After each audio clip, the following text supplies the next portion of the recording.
el hombre vive librando una guerra sin cuartel contra sus más mortales enemigos, los virus y las bacterias. Estos microscópicos organismos son los causantes de enfermedades que cuando se propagan entre la población se transforman en epidemias. Sobre el origen de las enfermedades contagiosas se postularon a lo largo de la historia las más variadas teorías. En la antigua Grecia se creía que se originaban en los miasmas, emanaciones tóxicas causadas por la materia orgánica en descomposición que se transmitían al cuerpo humano por la respiración o por el contacto con la piel. También se pensó que tenían un origen astronómico, la conjunción de planetas, los eclipses, el paso de cometas, o que eran provocadas por las erupciones volcánicas y los movimientos sísmicos que liberaban gases nocivos. Durante la Edad Media, estas creencias perduraron, pero como atribuibles a la ira de Dios ante los pecados de la humanidad. Recién en el siglo XIX se superaría la idea de un origen sobrenatural de las epidemias, pero el temor ante ellas no disminuiría. Ahora bien, ¿de qué hablamos cuando hablamos de epidemia?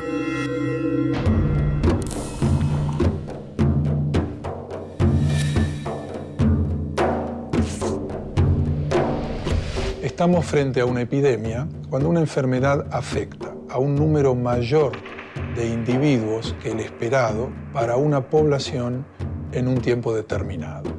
Si la epidemia se traslada a otras regiones geográficas o aún a nivel mundial, se transforma en una pandemia. Por el contrario, endemia es la presencia habitual de una enfermedad en una región determinada. Si aumentan los números de casos, será una epidemia. Y si avanza hacia otras regiones geográficas, será una pandemia. Cuando los conquistadores llegaron a América, sembraron la muerte entre los pobladores con ayuda de sus espadas y de sus virus. La primera gran epidemia que afectó al continente fue la viruela. Los europeos habían desarrollado defensas contra esta y otras enfermedades contagiosas debido a la gran cantidad de epidemias sufridas en el viejo continente en los siglos anteriores. Pero ante este nuevo enemigo invisible, aliado involuntario del hombre blanco, los pueblos originarios se hallaron indefensos. Las enfermedades de la civilización se propagaron entre ellos hasta bien entrado el siglo XIX.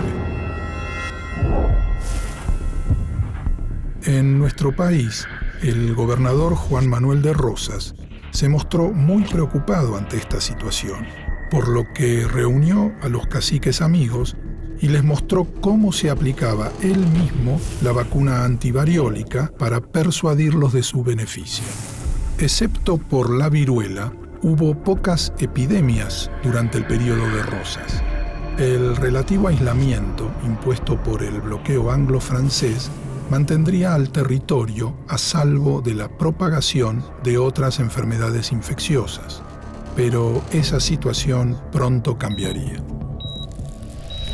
En la actualidad, el virus de la viruela está totalmente erradicado de la naturaleza.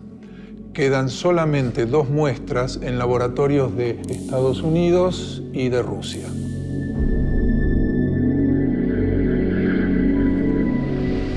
La viruela no fue la única enfermedad infecciosa con la que tuvieron que vérselas nuestros antepasados. En la segunda mitad del siglo XIX, una nueva amenaza, llegada del norte, para la cual no existía vacuna ni tratamiento, atacaría en varias oportunidades sin distinción de etnias: el cólera. La epidemia se originó como consecuencia de la Guerra del Paraguay. La alianza entre Argentina, Brasil y Uruguay contra el gobierno de Solano López implicó una constante circulación de tropas entre los 4 países involucrados. A fines de febrero de 1867, un navío brasileño llevó la enfermedad al campo de batalla, la cual afectó primero a los aliados. Luego se desencadenó por todo el territorio argentino. Comenzó lentamente en Rosario y Buenos Aires. A fines de 1867, el brote ya se había extendido a Corrientes, Entre Ríos, Córdoba, San Juan y Santiago del Estero.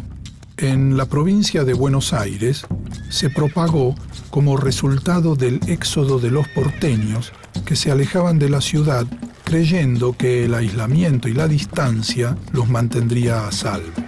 Pero la huida no hizo más que extender el contagio. La teoría de los miasmas parecía explicar por qué la epidemia se manifestaba con mayor rigor en los barrios bajos, cercanos a los basureros y a los cementerios. Y las campañas públicas se centraron en la mejora de sus condiciones ambientales. Hoy se sabe que la enfermedad es producida por una bacteria, la Vibrio cholerae. Se contrae bebiendo agua o ingiriendo alimentos contaminados y es poco común su transmisión de persona a persona.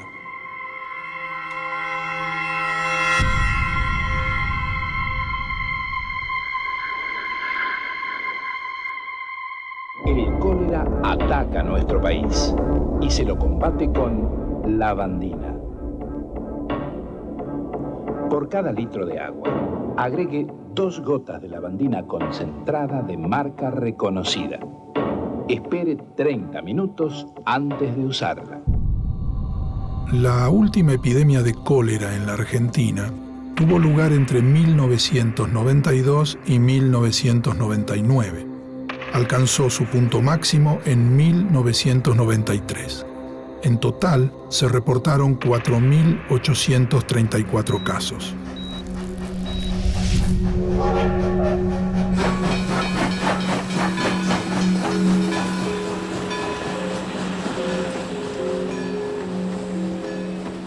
Porque la entraña del cementerio del sur fue saciada por la fiebre amarilla hasta decir basta. Porque los conventillos hondos del sur mandaron muerte sobre la cara de Buenos Aires y porque Buenos Aires no pudo mirar esa muerte. A paladas te abrieron en la punta perdida del oeste, detrás de las tormentas de tierra y del barrial pesado y primitivo que hizo a los cuarteadores. Con este poema, Jorge Luis Borges recordaba las trágicas circunstancias que llevaron a la creación del cementerio de la Chacarita. La fiebre amarilla o vómito negro es una enfermedad que se transmite por la picadura de la Aedes aegypti y otras variedades de mosquitos. Sus principales síntomas son fiebre elevada, escalofríos, cefalea, náuseas, mareos, malestar general, dolor muscular e ictericia, una acumulación de bilirrubina en los tejidos que causa el característico color amarillo en la piel de los afectados. Puede provocar además vómitos de sangre coagulada de un característico color negro. En 1871, la ciudad estaba creciendo a un ritmo acelerado. Los inmigrantes que comenzaban a llegar en masa vivían hacinados en los conventillos. El sistema de aguas corrientes no estaba completo. La mayoría de la población seguía abasteciéndose de agua en los pozos o comprándola a los aguateros. No había aún un sistema de cloacas. Los desechos humanos acababan en los pozos negros que frecuentemente contaminaban las napas de agua. En tales condiciones, solo faltaba colocar un cartel que dijera «Bienvenida a fiebre amarilla». A fines de 1870, el virus llegó a Paraguay desde Brasil y poco tiempo después se detectaron los primeros casos en Corrientes y Rosario. En febrero de 1871, el doctor Eduardo Wilde, director del Departamento de Higiene y Obras de Salubridad de la Nación, advertía sobre un brote febril.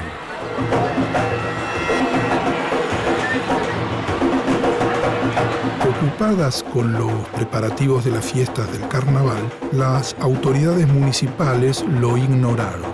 Al mes siguiente ya se registraban 40 muertes por día. Un sobreviviente de la epidemia, Mardoqueo Navarro, dejaría testimonio del horror en su diario personal. Febrero 24. La fiebre salta de San Telmo al Socorro.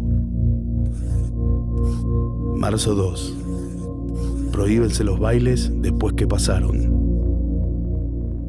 Tras atacar los conventillos, la epidemia se instaló en los caserones de las familias más pudientes que no tardaron en abandonarlos. La primera semana de marzo culminó con 100 fallecimientos diarios.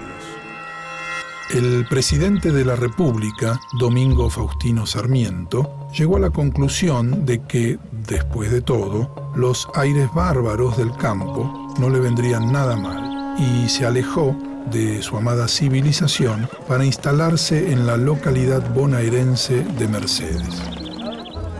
Marzo 19. El presidente huye.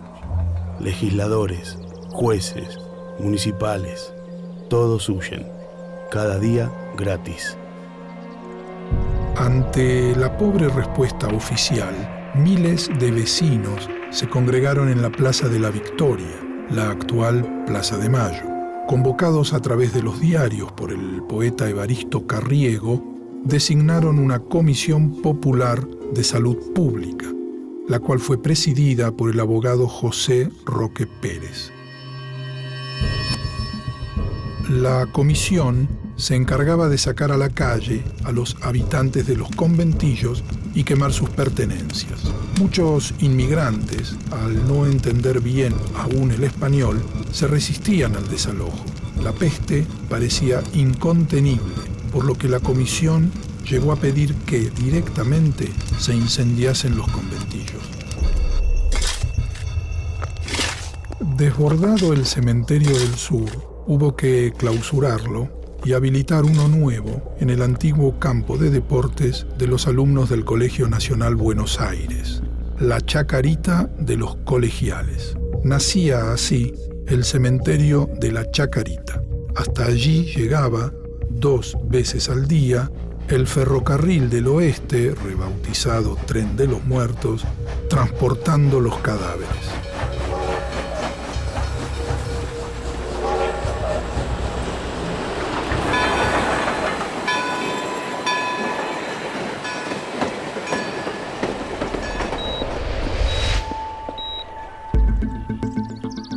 El día 10 de abril de 1871, la epidemia llegó a su pico máximo. Abril 10. 563 defunciones. Terror. Abril 12. Asesinatos. Abril 15. Ladrones con carros. Numerosos huérfanos. Los ataúdes o los cadáveres envueltos en sábanas se apilaban en las esquinas. Pronto fue necesario abrir fosas colectivas. Poco a poco llegaría el alivio. En mayo, los decesos disminuyeron y la ciudad comenzó a recuperar su ritmo normal. Finalmente, el 2 de junio ya no se registró ningún caso. Junio 22. La epidemia olvidada. El campo de los muertos de ayer es el escenario de los cuervos de hoy. Testamentos y remates son el asunto. Ay de ti, Jerusalén.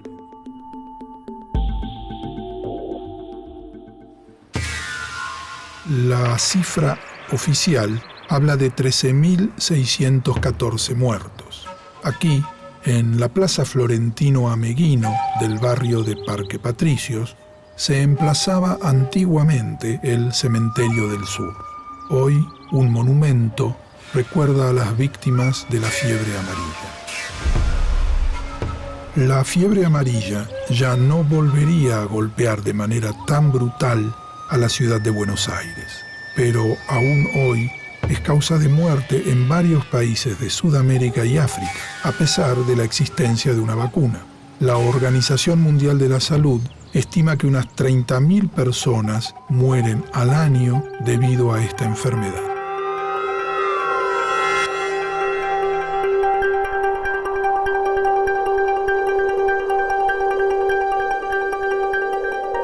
A mediados del siglo XIX en Europa, algunos médicos comenzaron a advertir que las condiciones de vida en los ambientes urbanos, con hacinamiento y pobreza, eran la causa primera de muchas epidemias, y alertaron acerca de la conveniencia de mantener condiciones de salubridad instalando tuberías de agua, cloacas y alumbrado público. De este modo nacía la corriente del higienismo, liderada por médicos, intelectuales y políticos.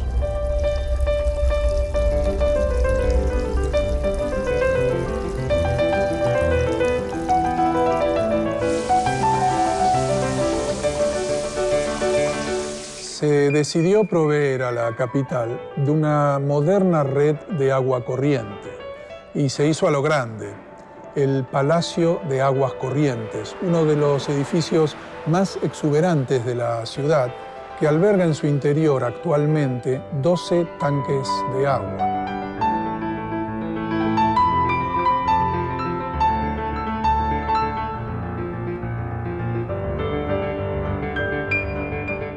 Pero la obra pública era solo una parte de la solución. Para algunos, el gran problema sanitario era otro: los inmigrantes.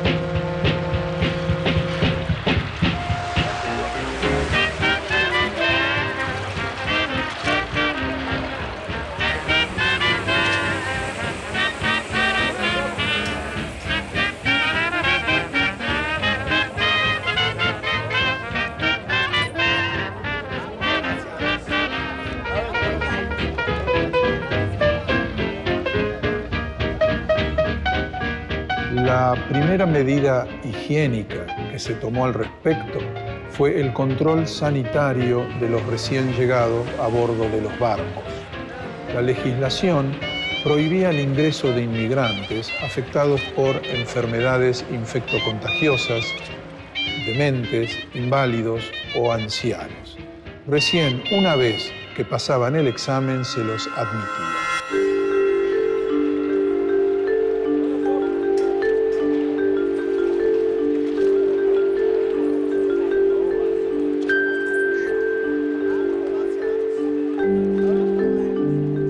El hacinamiento en los conventillos y las condiciones insalubres de trabajo en los talleres eran vistos como una terrible amenaza sanitaria, pero también moral e ideológica, caldo de cultivo para vicios y malos hábitos como la prostitución y el alcoholismo, el anarquismo y el socialismo.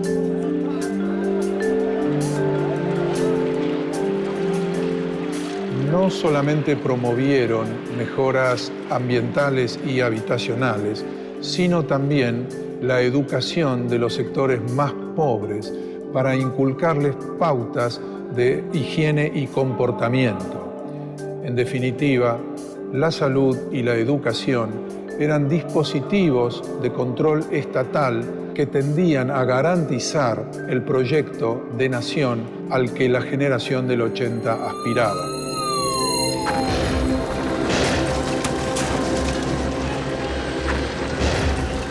El golpe de Estado que derrocó al general Perón en 1955 significó un dramático retroceso para el país en muchos aspectos. El gobierno de facto del general Pedro Aramburu no tardó en desmantelar la inmensa estructura sanitaria erigida durante el peronismo, cuando la salud pública había alcanzado un desarrollo hasta entonces inédito. Y, como si hubiese estado agazapada esperando el momento oportuno para aparecer, una nueva y terrible enfermedad irrumpió.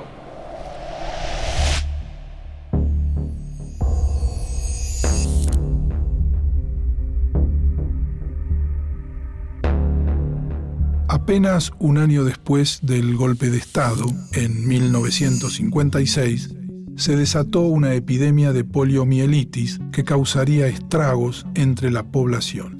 La poliomielitis es una enfermedad causada por el poliovirus, conocida también como parálisis infantil, ya que afecta especialmente a los niños de entre 5 y 10 años. Se contagia de persona a persona a través de secreciones respiratorias o por la ruta fecal oral. Cuando el virus entra al sistema nervioso central, infecta y destruye las neuronas motoras, pudiendo causar parálisis, atrofia muscular y deformidad. En el peor de los casos, puede causar parálisis permanente o la muerte. No era la primera vez que un brote de ese tipo afectaba al país, pero esta vez provocó terribles secuelas.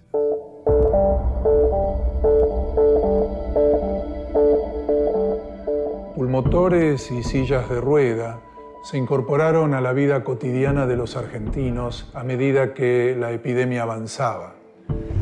Salvo algunas provincias como Santa Cruz y Tierra del Fuego, la epidemia afectó a todo el país. Más de 6.000 niños sufrieron sus consecuencias. Ante la carencia de otros recursos, los padres tomaron medidas que creían preventivas, como la limpieza de aguas estancadas, pintar los cordones de las veredas y colgar del cuello de sus hijos bolsitas de alcanfor por sus cualidades desinfectantes. El Estado suspendió las clases y prohibió las actividades deportivas. Ordenó cuarentenas, la desinfección de ferrocarriles y automóviles, cordones sanitarios en plazas y escuelas, el exterminio de insectos y la limpieza de los espacios públicos. Ezeiza.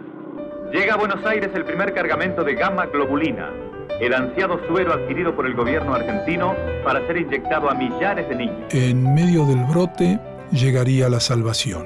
La vacuna, que había sido descubierta por el científico estadounidense Jonas Salk en 1955, llegó al país y comenzó a aplicarse inmediatamente en forma gratuita y obligatoria.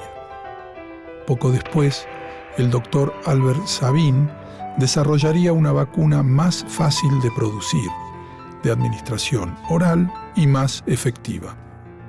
A partir de la epidemia de poliomielitis, se produjo en nuestro país una gran valorización de las vacunas, sobre todo en el campo de la pediatría. En 1994, la Organización Mundial de la Salud declaró la región de las Américas libre de poliomielitis. The International Commission concludes that while poliovirus transmission has been interrupted in America.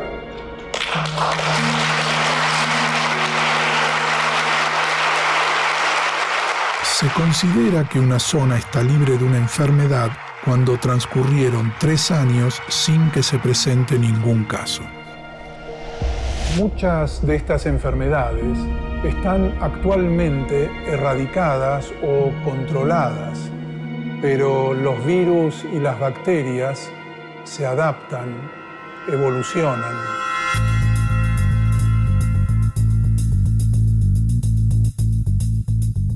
Un buen ejemplo de esto fue la pandemia de gripe porcina o gripe A-H1N1 en 2009. El virus es toda un arca de Noé viral. Sufrió una mutación y dio un salto entre especies, de los cerdos a los humanos, para contagiarse de persona a persona. Durante aquellos largos meses en que la gripe A-H1N1 dio la vuelta al mundo, tuvo una mortalidad baja, en contraste con su amplia distribución, causando unas 19.000 víctimas.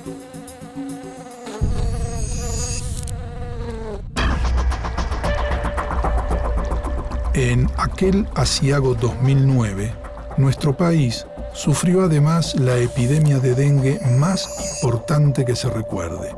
Más de 26.000 personas padecieron la enfermedad entre enero y mayo de ese año y 5 fallecieron. El mosquito que transmite el dengue se cría en nuestras casas. Para reproducirse necesita agua clara y quieta. Por eso, cambia el agua de los floreros, limpia diariamente los bebederos de los animales, desmaleza patios y jardines, elimina los objetos que no uses y tapa los recipientes que utilizás para juntar agua. Sin mosquitos no hay dengue. Ante tal situación, el Ministerio de Salud de la Nación implementó un plan para enfrentar el dengue. Equipos sanitarios especialmente capacitados recorrieron el país, efectuando el control y la eliminación de los criaderos de los mosquitos transmisores e instruyendo a la gente sobre los modos de adoptar pautas de prevención en sus casas. Los resultados de esta acción fueron contundentes. En 2010, el número de casos se redujo un 96%.